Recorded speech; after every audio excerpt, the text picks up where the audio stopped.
Hospital में ललिता देवी को 3 बच्चे होते हैं। इससे रामेश्वर प्रसाद काफी खुश होता है।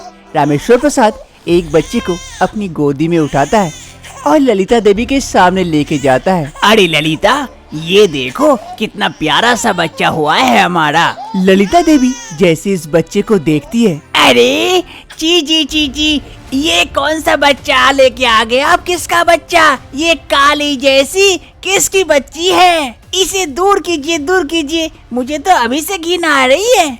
रामेश्वर प्रसाद ललिता देवी की ये बातें सुनकर उस बच्ची को बिस्तर पर रख देती है और बाकी दोनों बच्ची को गोदी में उठाते हुए दिखाते हैं। अरे ललिता, ये देखो, ये दोनों बच्चे भी हमारे हैं। अरे देखिए, ये दोनों कितनी अच्छी है, कितनी सुंदर सी, और वो काली जैसी।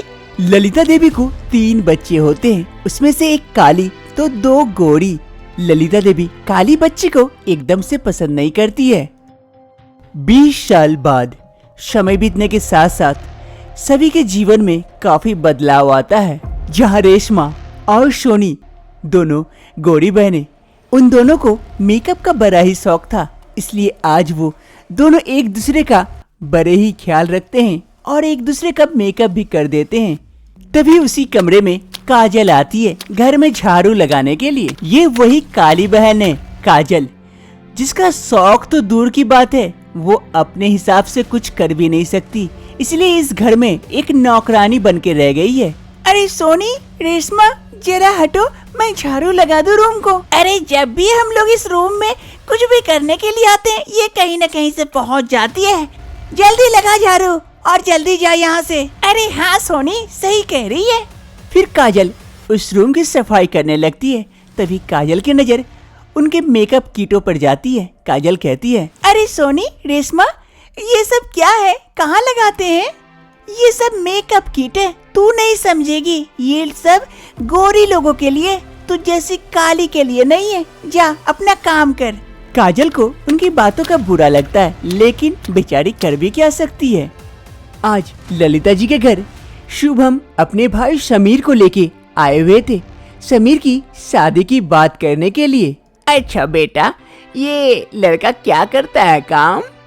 अरे माँ जी, उसकी चिंता आप न करें, ये हम दोनों एक साथ एक ही कंपनी में काम करते हैं, काफी अच्छी नौकरी है। बस हमें इसके लिए एक अच्छी सी लड़की चाहिए जो इसका ख्याल रखे और हमारे घर का भी। ओह अच्छा, अरे हमारी बेटी तो बहुत अच्छी है, सुंदर होने के साथ साथ बहुत गुण है, घर को बहुत अच्छे से संभाल के रखती है। अरे सोनी बेटा, मेहमानों के लिए चाय वगैरह तो लेते आ। माँ ललिता की आवाज सुन सोनी चाय लिए वहाँ पर पहुँचती है, जहाँ पर सोनी और समीर दोनों की नजरें मिलती है। ये लीजिए चाय। अरे आपकी लड़की तो बहुत सुंदर है। क्यों समीर, तुझे कैसी लगी? समीर और सोनी एक दूसरे को देखकर ही पहले पसंद कर चुके थे। अरे भैया, आप जैसा समझो। चलिए, हमारे भाई को तो आपकी बेटी बहुत पसंद आई, शादी की बात आगे बढ़ाएं। तभी वहाँ पर काजल पहुँच आती है पोछा लिए। मम्मी, यहाँ पर पोछा लगा दूं मैं? अरे कहीं भी कभी भी पहुँच जाती है, जा बाद में लगाना पोछा अभी। काजल वहाँ से चली जाती है। अरे माँ जी, ये कौन थी लड़की जो आपको माँ कह रही थी? अरे ये हमारे घर की नौकरानी है, बचपन से ही हमारे घर में रहने लगी है, तभी से मुझे माँ कहती है। ओह अच्छा, तो ठीक है माँ जी, हम चलते हैं। पंडित जी से बात करके जैसा भी होगा हम आपको बता देंगे। हाँ बेटा, ठीक है। समीर और शुभम वहाँ से चले जाते हैं और इधर सोनी इस रिश्ते से काफी खुश होती है, क्योंकि ये लोग काफी अमीर परिवार से थे जो। अरे काजल, तुझे तमीज वमीज नहीं है क्या? जब भी घर में कोई मेहमान आता है, तू अपना मुंह उठा के वहाँ पहुँच जाती है। आइंदा से कभी भी कोई मेहमान आए तो तू मत आना। आज तेरी बहन का रिश्ता टूटते बचा, वरना टूट ही जाता अगर मैं कह देती तुझे अपनी बेटी तो। लेकिन माँ, मुझे पता नहीं था कि वहाँ बहन की रिश्ते की बात हो रही है। अरे हाँ, तुझे तो कुछ भी पता नहीं रहता और मुंह उठा के वहाँ पहुँच जाती है। काजल की दोनों बहनें रेशमा और सोनी भी वहाँ पहुँच जाती है। आज अगर तू वहाँ ज्यादा देर तक रुकती तो शायद सोनी का रिश्ता ही टूट जाता। कितना अच्छा रिश्ता मिला है, लड़का भी कितना हैंडसम है और कितना अमीर खानदान का है। अरे हाँ, मैं तो वहाँ राज करूँगी, राज। वैसे भी मेरी भी शादी कुछ दिनों में हो जाएगी, लेकिन तेरी नहीं होगी। तू यहीं पर काम वाली बन के रह जाना हमेशा के लिए। अरे रेशमा, सोनी, तुम लोग चलो यहाँ से। किचन में ज्यादा देर तक मत रुको, वरना तुम लोगों के चेहरे पर भी काली छा जाएगी। फिर शादी के लिए दिक्कत होगी। उसे खाना बनाने दो, चलो। ललिता देवी शुरू से ही उसकी बेटी काजल को पसंद नहीं करती थी। वो तो अपनी 2 गोरी बेटियों को लाड प्यार से रखती थी और सारा काम काली बेटी काजल से करवाती थी। ललिता देवी अपनी दोनों बेटियों के साथ वहाँ से चली जाती है और इधर काजल, अरे माँ, मैंने क्या दोष किया है? मैं तो वहाँ गलती से पहुँच गई थी। वैसे भी मैं तो नहीं चाहती कि मेरी बहनों की शादी अच्छे घर में ना हो। मैं तो यही चाहती हूँ वो लोग खुश रहे। फिर मुझे क्यों सुनाती हो माँ? और वैसे भी मैं काली हूँ तो इसमें मेरा कहाँ दोष? मैं क्या कर सकती हूँ इसमें? कुछ महीनों के बाद रेशमा की भी शादी हो जाती है रोशन के साथ। घर के सभी कोई यहाँ मौजूद थे सिवाय काजल के, क्योंकि उसे यहाँ आना मना था। क्योंकि उसकी माँ ललिता ये नहीं चाहती थी कि काजल के वजह से किसी तरह से ये रिश्ता टूट जाए।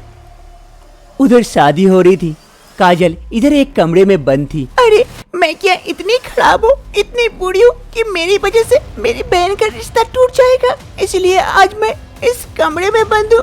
काजल कमरे में रो रही होती है। तभी उसके पापा रामेश्वर प्रसाद वहाँ पहुँचते हैं। अरे बेटी काजल, काजल बेटी। अरे पापा, आप यहाँ पर? बाहर रेशमा की शादी हो रही, आप वहाँ नहीं है? अरे बेटी काजल, वो मेरी जैसे बेटी है तो तू भी तो मेरी बेटी है। तेरी भी मैं जल्द ही शादी करवा दूंगा। इस घर से तू छुटकारा पाएगी। तेरी माँ तुझ पर कितना जुल्म ढाती है वो मुझे पता है बेटी, लेकिन क्या कर सकता हूँ बोल। अब मैं घर में दिन भर नहीं रहता हूँ और तेरी माँ तुझे सारा काम घर का करवाती है। चिंता मत कर बेटी, तेरे लिए भी एक अच्छा सा लड़का देखूंगा ताकि वो हमेशा तुझे प्यार करे और खुशी रखे। कुछ महीनों के बाद रामेश्वर प्रसाद अपनी बेटी काजल के लिए एक अच्छा सा रिश्ता गोविंद का लाते हैं। उससे अपनी बेटी काजल का शादी करवा देते हैं। गोविंद एक किसान है, काफी मेहनती किसान है और एक अच्छा इंसान है। इस शादी से रामेश्वर प्रसाद काफी ज्यादा खुश होता है कि कम से कम वो अपनी बेटी काजल का घर बसा दिया। वहीं दूसरी ओर, अरे अच्छा है, गई बला टैली हमारी। शादी के बाद काजल एक गांव में आ जाती है जहां उसे घर का सारा काम करना पड़ता है, लेकिन वो गोविंद के साथ काफी खुश थी। अरे काजल, मैं खेत जा रहा हूँ। अरे रुकिए रुकिए, ये टिफिन तो लेते जाइए। आप वहाँ भूखे रहेंगे क्या? अरे काजल, तुम मेरा कितना ख्याल रखती हो। अरे मैं आपका ख्याल नहीं रखूंगी तो और कौन रखेगा? मैं आपकी बीबी हूँ ना। ये टिफिन लीजिए और जाइए। गोविंद वो टिफिन ले लेता है और खेत की ओर निकल पड़ता है। गोविंद काजल से बहुत प्यार करता था। एक रोज गोविंद बाहर खटिया में बैठा हुआ था। तभी काजल की दोनों बहनें सोनी और रेशमा पहुंचती है वहाँ। काजल, काजल। गोविंद उन दोनों को देखकर तुरंत उठ खड़ा होता है और उनका स्वागत करता है। अरे साली साहिबा, आप लोग आइए आइए, घर के अंदर आइए। अरे नहीं नहीं, हम लोग यहीं बैठ जाते हैं। अरे नहीं नहीं, यहाँ क्यों? अरे काजल, काजल जल्दी आओ बाहर, देखो कौन आए हैं। अरे कौन आए हैं? अरे सोनी, रेशमा, तुम लोग यहाँ? हाँ काजल, तुमसे मिलने का मन किया तो हम लोग यहाँ आ गए। अरे काजल, तुम इन दोनों को घर के अंदर लेके जाओ, मैं बाजार से आता हूँ। फिर काजल अपनी दोनों बहनों को घर के अंदर लेके जाती है और इधर गोविंद बाजार की ओर चल जाता है। काजल अपनी दोनों बहनों को अपने घर के अंदर लाकर बैठाते हैं। अरे रेशमा, सोनी, ये लो समोसा खाओ, खास तुम्हारे जीजा जी बाजार से लेके आए। इनका टेस्ट बड़ा अच्छा है समोसा का।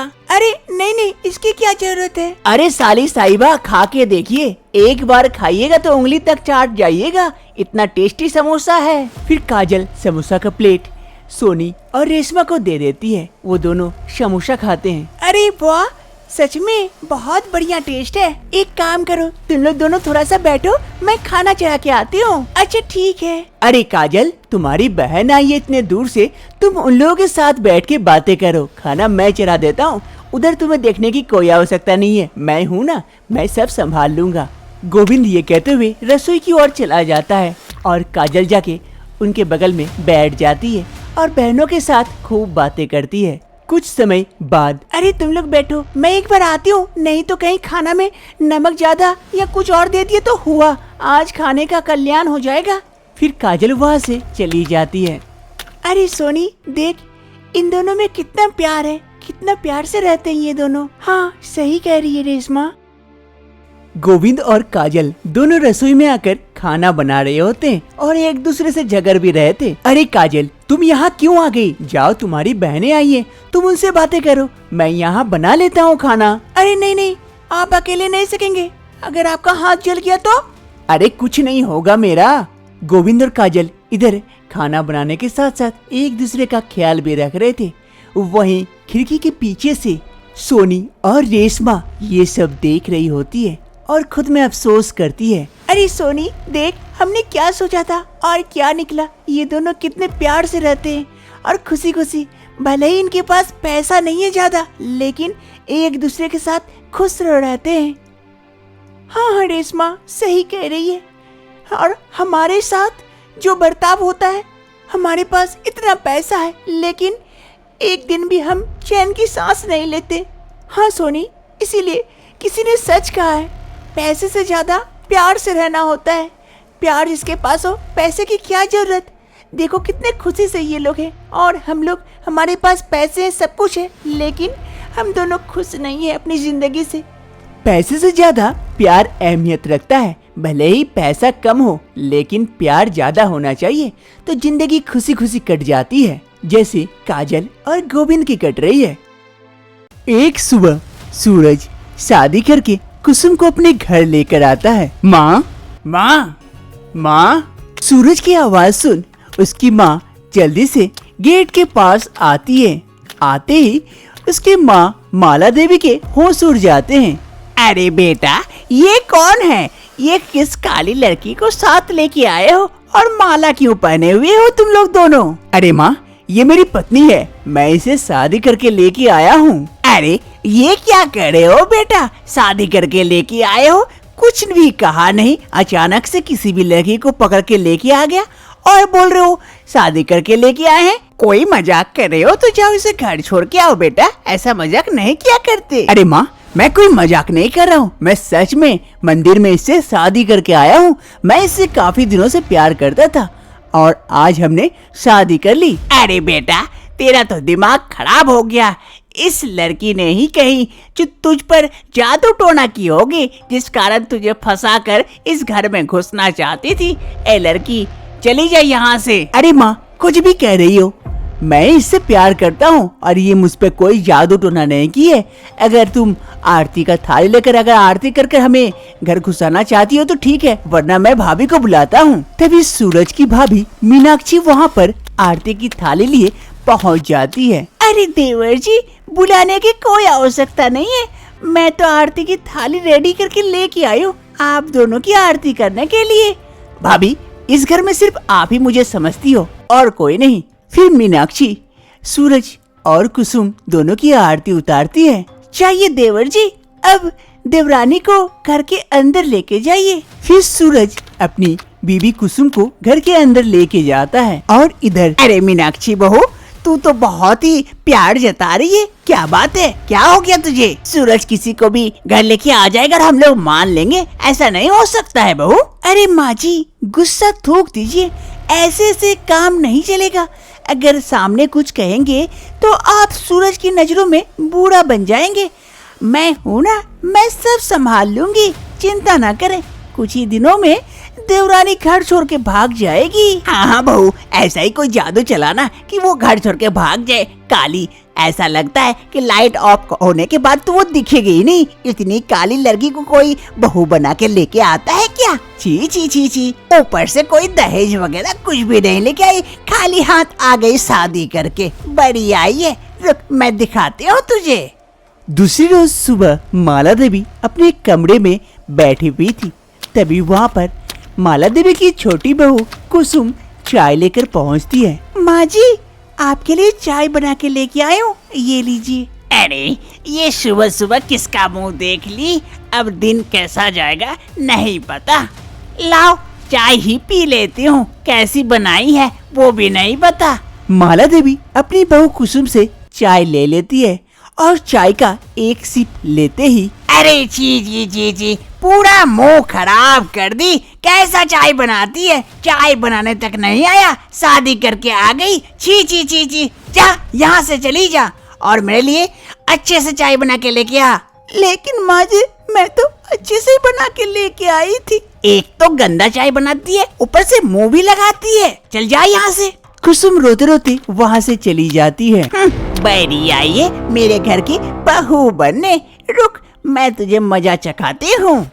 एक रोज कुसुम किचन में खाना बना रही थी, तभी उसकी जेठानी वहाँ पहुँचती है। अरे कुसुम, क्या बना रही हो? बाहर तक सुगंध आ रही है। अरे दीदी, वो छोले की सब्जी बना रही थी। ओह अच्छा अच्छा, बड़ी अच्छी सुगंध आ रही है। फिर कुसुम सब्जी काटने में व्यस्त हो जाती है और उसकी जेठानी सब्जी के बगल में जाके खड़ी हो जाती है। जैसे ही कुसुम की जेठानी मीनाक्षी देखती है कि कुसुम इधर ध्यान नहीं दे रही है, वो तुरंत कटोरी में रखे लाल मिर्च उठाती है और सारा लाल मिर्च उस सब्जी में डाल देती है। अरे कुसुम, वो तुम्हें बोलना ही भूल गई, सासू माँ खाने का इंतजार कर रही है, थोड़ा सा जल्दी खाना बना के लेके जाओ। हाँ हाँ दीदी, बस हो ही गया, आ ही रही हूँ। अरे मेरा काम तो हो गया, अब तो तुम्हें अच्छी खासी पड़ेगी सासू माँ से। ठीक है कुसुम, मैं चलती हूँ, तुम लेके आओ खाना। ये कहते हुए कुसुम की जेठानी मीनाक्षी वहाँ से चली जाती है अपना काम करके, और कुसुम इधर खाना बनाने लगती है। कुसुम की सास बैठकर खाने का इंतजार कर रही होती है। तभी कुसुम खाना बनाकर लेके आती है। ये लीजिए माँ जी, खाना आ गया। खैर खाना तो आ गया, मुझे लगा आज खाना मिलेगा या नहीं, भगवान जाने, लेकिन मिल गया। कुसुम खाना परोस देती है और उसकी सास इतने सारे खाना देखकर खुश तो होती है, लेकिन मन ही मन गुस्साती भी है कुसुम के ऊपर। फिर उसकी सास एक निवाला लेती है और मुंह में डालती है। अरे इतना तीखा कोई देता है क्या? थू थू थू थू थू थू। अरे मेरा मुंह जल गया, ये लड़की मुझे मार डालेगी।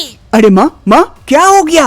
अरे बेटा देख कितना तीखा दे दी है, मैं तो खा के मर जाऊंगी। लेकिन माँ जी, मैंने तो तीखा एकदम नहीं दी थी, कहाँ से तीखा हो गया नहीं पता। अरे माँ माँ, चलो चलो जल्दी चलो, मुंह धो लो, ठीक हो जाएगा। और कुसुम, दूसरा खाना बना के लेके आओ जल्दी से माँ के लिए, और मीठा वाला लेके आना अब। अरे नहीं नहीं बेटा, और मैं इसका खाना नहीं खा सकती, मैं जल्दी जा रही हूँ मुंह धोने के लिए। कुसुम की सास जल्दी से मुंह धोने के लिए वहाँ से चली जाती है। अरे कुसुम, कैसा खाना बनाती हो, इतना तीखा कोई देता है क्या? अरे सच में मैंने तीखा नहीं डाला था, लेकिन नहीं बता इतना तीखा कैसे हो सकता है। तीखा तुमने नहीं डाला तो क्या भूत ने डाल दिया? सूरज भी गुस्सा कर वहाँ से चला जाता है। शाम का वक्त हो रहा था। कुसुम कमरे में बैठकर रो रही थी। तभी वहाँ पर सूरज आता है। सूरज कुसुम को रोते देख उसके पास पहुँचता है। अरे कुसुम, कुसुम क्या हुआ, क्यों रो रही हो? अरे सूरज, मैं सच में उसमें मिर्च नहीं मिलाई थी, माँ जी के खाना में मैं मिर्च क्यों मिलाऊंगी? मेरी कोई गलती नहीं है, लेकिन नहीं पता कैसे उसमें मिर्च आ गई और माँ जी को इतनी ज्यादा तीखी लग गई। अरे कुसुम, मुझे भी लगता है कि तुमने मिर्च नहीं मिलाई थी, लेकिन जरूर तो कुछ बात है। एक बात बताओ, जब तुम किचन में खाना बना रही थी तो क्या किचन में कोई आए थे? हाँ हाँ, मैं जब खाना बना रही थी तब दीदी आई थी कुछ देर के लिए, बस बातें करके चली गई थी। अरे बस यही हुआ है, तुम खाना बना रही थी और ध्यान नहीं दी, भाभी ने आकर उसमें मिर्च मिला दी होगी, जिस कारण आज माँ को मिर्च लग गई और सारा दोष तुम पे आ गया। वैसे माँ का मन बहुत साफ है, माँ बहुत अच्छी है अंदर से, लेकिन भाभी के कारण वो तुमसे नफरत करने लगी है। बस थोड़ा सा मैनेज कर लेना। हाँ सूरज, आप चिंता ना करें, मैं मैनेज कर लूंगी। मैं माँ जी को कोई शिकायत का मौका नहीं दूंगी अब से। दूसरी रोज सास माला देवी और मीनाक्षी दोनों कमरे में थी और प्लान कर रही थी। अरे मीनाक्षी बहू, उस बहू का कुछ करना पड़ेगा। उसने मुझे मिर्च खिलाई इतनी ज्यादा कि मेरा मुंह जलने लगा। अब तो मैं उसे छोड़ूंगी नहीं। कुछ कर बहू, उसे भगा यहाँ से, और मैं इस घर में उसे देखना नहीं चाहती हूँ। हाँ माँ जी, मैं भी कुछ प्लान ही कर रही हूँ। देखना अब आज के बाद वो नजर नहीं आएगी इस घर में। चलो अच्छा है, ठीक है बहू। सास और बड़ी बहू मीनाक्षी दोनों मिलकर प्लान करती है कि किस तरह से कुसुम को इस घर से निकाला जाए, क्योंकि कोई भी कुसुम को पसंद नहीं करती थी। मीनाक्षी और उसकी सास के प्लान के मुताबिक मीनाक्षी सीढ़ी पे तेल छिड़क देती है ताकि कुसुम सीढ़ी पे चढ़ने जाए और गिरकर उसका पैर हाथ कुछ टूट जाए और वो इस घर से जल्दी चले जाए। माँ जी हो गया, तेल मैंने छिड़क दी। अब जैसे ही कुसुम चढ़ेगी सीढ़ी पर, वो सीधा नीचे के बजाय ऊपर पहुँच जाएगी। अच्छा चलो, तब जल्दी से निकलते हैं हम लोग घर से। अरे कुसुम बहू, कहाँ हो? सास के बुलाने पर कुसुम जल्दी से वहाँ पहुँच जाती है। हाँ माँ जी कहिए। वो हम और बड़ी बहू थोड़ा सा मार्केट जा रहे हैं, तो घर का ध्यान रखना। जब तक आते हैं तब तक, और कुछ अच्छा सा बना के रखना खाना। कल के जैसा मिर्च वाला मत बनाना। हाँ माँ जी ठीक है, मैं कुछ अच्छा सा बना के रखूंगी आप लोगों के लिए। अरे मीनाक्षी बहू, चल जल्दी चलते हैं। फिर सास और मीनाक्षी दोनों वहाँ से चली जाती है मार्केट के लिए, और इधर कुसुम घर पर अकेली होती है। कुसुम की सास और उसकी जेठानी जाने के बाद कुसुम किचन में आकर खाना बनाने लगती है। अरे आज अच्छा सा खाना बनाओगी ताकि माँ जी को अच्छा लगे। शाम को मार्केट से सास और मीनाक्षी दोनों लौट आती है। मीनाक्षी किसी काम से जल्दी से घर के अंदर चली जाती है, और इधर सास माला देवी भूल ही गई थी कि सीढ़ी पर तेल फेंका हुआ है। वो जल्दी से सीढ़ी से ऊपर जाने की कोशिश करती है कि जैसे ही तेल पर उनका पैर जाता है, पैर स्लिप हो जाता है और वो सीढ़ी पर से गिर पड़ती है। अरे गिर गई, बचाओ, मैं मर गई, बचाओ। सीढ़ी से गिरने पर माला देवी को सर पर चोट आती है और वो नीचे बेहोश होकर पड़ी रहती है। तभी उधर से मीनाक्षी अपनी सास की आवाज सुनकर वहाँ पहुँचती है। अरे ये बुढ़िया फिर से जरूर कुछ नाटक कर रही होगी। चल मैं अपना काम करती हूँ। मीनाक्षी अपनी सास को गिरे देख भी वहाँ से चली जाती है। वो सोचती है कि उसकी सास कोई नाटक कर रही थी। तभी वहाँ पर छोटी बहू कुसुम पहुँचती है। अरे माँ जी क्या हो गया? माँ जी। माला देवी बेहोश पड़ी हुई थी। कुसुम को कुछ समझ में नहीं आता है। वो जल्दी से माला देवी को उठाती है और हॉस्पिटल की ओर लेके जाती है। हॉस्पिटल में माला देवी बेहोश पड़ी थी। उनके सर पर चोट लगी थी। अब डॉक्टर भी उन्हें पट्टी कर चुके थे। इधर कुसुम और उसका पति दोनों सोफे पे बैठे हुए थे। माला देवी के होश में आने का इंतजार कर रहे थे कि कुछ ही समय में माला देवी को होश आता है। कुसुम और सूरज दोनों जल्दी से माला देवी के पास पहुंचते हैं। अरे माँ अब ठीक हो ना? अरे हाँ बेटा, अब तो ठीक हूँ, लेकिन यहाँ मुझे कौन लेके आया? अरे माँ जी, आपकी बहू यहाँ लेके आई थी समय पर, वरना कुछ और ज्यादा हो सकता था। समय पे आप हॉस्पिटल पहुँच गए, इसीलिए अब आप स्वस्थ हैं। अब आप अपना ख्याल रखिएगा। ये कहते हुए डॉक्टर साहिबा वहाँ से चली जाती है। अरे मीनाक्षी बहू कहाँ हो? आज तू नहीं होती तो शायद मैं भी नहीं होती। अरे माँ, किसकी बात कर रही हो? यहाँ आपको मीनाक्षी भाभी नहीं, कुसुम लेके आई थी। क्या? कुसुम लेके आई थी? मीनाक्षी आई भी नहीं? अरे नहीं माँ। अरे कुसुम बहू, मुझे माफ कर दे। हम लोगों ने तुम्हारे ऊपर बहुत अत्याचार करने की कोशिश की, उसकी भुगतान आज मैं ही खुद कर रही हूँ। ऊपर वाले ने मुझे खुद ही सजा दे दी। अरे माँ जी, ऐसा क्यों कह रहे हैं? अरे नहीं बहू, मैं रंग से तुमको परखने की कोशिश कर रही थी, लेकिन ये पता नहीं था कि इस काले रंग के पीछे भी एक अच्छा दिल हो सकता है। अब माला देवी को ये रियलाइज हो गया था कि उसकी बहू कुसुम भी एक अच्छी बहू है। हम सिर्फ उसके रंग या बाहर के पहनावे से ही उसे परखने की कोशिश करते हैं, लेकिन असलियत तो उसके मन में होती है कि उसका मन कितना साफ है। अब से माला देवी अपनी बहू कुसुम को अपना लेती है और सभी खुशी खुशी रहने लगते हैं।